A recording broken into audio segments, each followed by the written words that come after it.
খেলে। চাচা কি বানাবেন এটা দিয়ে? পোলই বানাবো, পোলই। এই পোলই দিয়ে কি হবে? মাছ মারা। মাছ মারা। সামনে বর্ষাকাল, পোলয়ের খুব চাহিদা নাকি? হ্যাঁ, পোলের চাহিদা। মাছ টাছ পান পোলয়ের? এটা বিক্রি। কত করে পিস বিক্রি করেন? 200 টাকা পিস। পোলই অর্ডার অর্ডার অর্ডার? হ্যাঁ অর্ডার নিলে বানাই দেন নাকি? হ্যাঁ। আপনার বড় কাস্টমার কারা, গ্রামের লোকজনই? আচ্ছা, ওর জায়গা থেকে ওই আসে যাবে, ওই ওর জায়গায় সবাই সবাই নিচ্ছে। হ্যাঁ। আমাদের পুকুরের চাচা একটা সাইড ইনকাম করে, পোলই বানায়, পোলই বানায় বানায় বিক্রি করে। হাতের কাজ। এই সমস্ত লোক যতদিন আছিলেন পাবেন, এই সমস্ত লোক গত হয়ে গেলে আর পাবেন না। পাড়ের উপরে বিষমুক্ত সবজি খাওয়ার জন্য আমরা এখানে কিছু মিষ্টি কুমড়ার গাছ লাগাইছি। এখনও গাছে তেমন ফল ধরেনি মিষ্টি কুমড়ায়, তবে একটা ফল দেখা যাচ্ছে, জানি না এর ভবিষ্যৎ কী। এই যে এর আগে 2টা ধরছিল, পোকায় নষ্ট করে ফেলছে, তো আমরা এখন কোনো পোকা মারার জন্য বিষ প্রয়োগ করি নাই। এখানে কিছু লাউ ধরছে, লাউয়ের গাছ, আমাদের লাউয়ের গাছ পাড়ের উপরে। এখানে কিছু লাউ ধরছে দেখা যাচ্ছে, এবং লাউগুলো যেন বিষমুক্ত হয়, যেন এই সমস্ত গাছের কোনো প্রকার কীটনাশক আমরা ব্যবহার করি নি, কোনো রাসায়নিক সার বা কীটনাশক ছাড়াই এই তোলা মাটির উপর গাছ লাগানো হয়েছে। গাছগুলো খুব সুন্দর হয়েছে। আর পাশে ব্যবহার করছি পোকা মারার জন্য ফেরোমন ফাঁদ।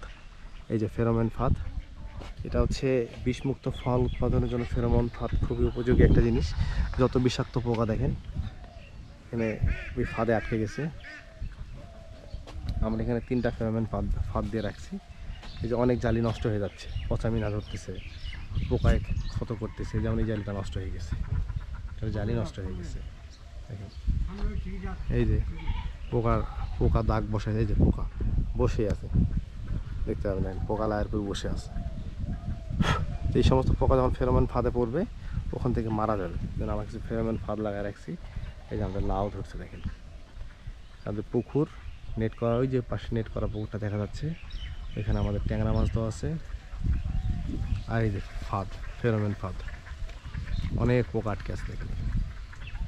তো আপনারা যারা পুকুর চাষ করেন তারা হচ্ছে পুকুরে পাড়ে এরকম কিছু গাছ লাগায় রাখতে পারেন, যা বিষমুক্ত সবজি উৎপাদনে ভূমিকা রাখবে, এবং অন্তত নিজের তো বাঁচতে থাকতে হবে ভাই।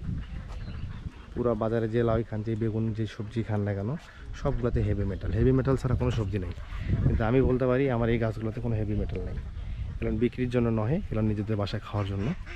এই যে লাউ গাছ, এখানে যে সাজিনা গাছ আছে, এখানে এই যে কলা গাছ লাগানো আছে, এই সুপারি গাছ আছে দেখেন। তো আজকে এই পর্যন্তই। আমরা আরেকটা জিনিস দেখাবো, যে আমরা কিছু পেঁপে গাছ লাগাবো, জন্য কিছু পেঁপের আমরা চারা, বীজ, রেড লেডি পেঁপের কিছু বীজ কিনে নিয়ে এসেছি, এবং সেটা নিজেরাই চারা প্রোডাকশনের জন্য আমরা বেডে ফেলাইছি। মোটামুটি চারার প্রোডাকশন হয়েছে, খারাপ হয়নি, ভালোই হয়েছে। এই যে দেখানোর চেষ্টা করি, এই যে আমাদের রেড লেডি পেঁপের চারা, এগুলো আমরা পুকুরে পাড়তে লাগাই দিব। দেখেন এটা আমাদের বেড। পশু পাখি বা মুরগি, হাঁসে এই চারাগুলো নষ্ট করতে না পারে, এই জন্য মাচার নিচে চারাটা বসাইছি গ্লাসের মধ্যে। প্রতিটা চারা কিন্তু গ্লাসের মধ্যে আছে দেখেন, রেড লেডির চারা। চারিদিকে নেট দেখিয়ে দিয়েছি।